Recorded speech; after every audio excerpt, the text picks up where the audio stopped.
Greek Action News, where the news is all Greek to me.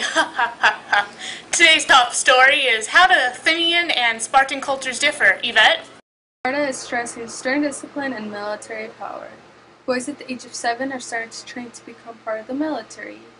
In Athens, however, citizens are given extended political rights and an emphasis is put on learning and the arts.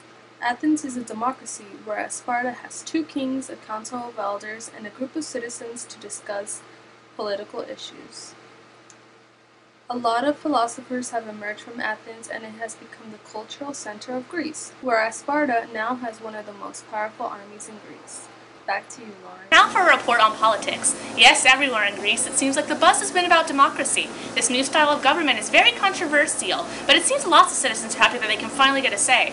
Athens seems to be getting a head start on democratic government, but it hasn't been this way forever. What was once a monarchy became a government ruled by nobles, but today it seems like democracy is here to stay. Tyrants throughout our history have also been doing what they can to give more rights to the lower classes with reforms.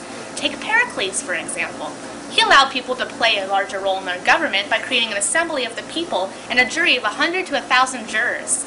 Not everyone is so keen on democracy, however. Plato says that we need to organize our classes into 3 groups: soldiers, workers, and philosopher kings. Aristotle, his student, has his own views involving constitutional government. He likes to call his views polity. And I am here with some breaking news, but first, a summary of the last several hundred years. In 700 BC, we began expanding. Nobles and wealthy landowners held power during this time. In 650 BC, we discovered iron and began making iron weapons. In 594 BC, Solon started making reforms. In 546 BC, Pisistratus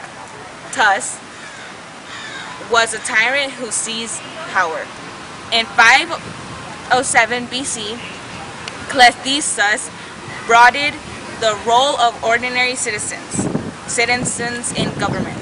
And right now in 490 BC, during what is known as the Age of Pericles, we have spotted Persian invaders at Marathon, a plain north of Athens. Back to you. And now we've discovered secret footage of Socrates filmed before his trial and death. Here's the interview. I hear you are an open critic of the sophists. What are their views?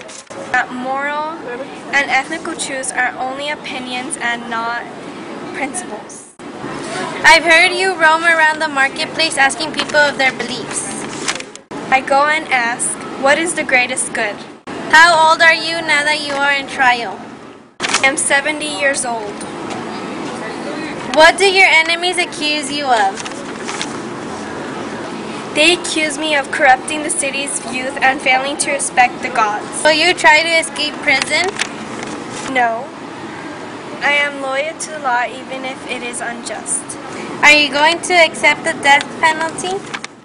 Yes, I'll drink a cup of deadly hemlock. And that was the Greek Action News. Join us next week.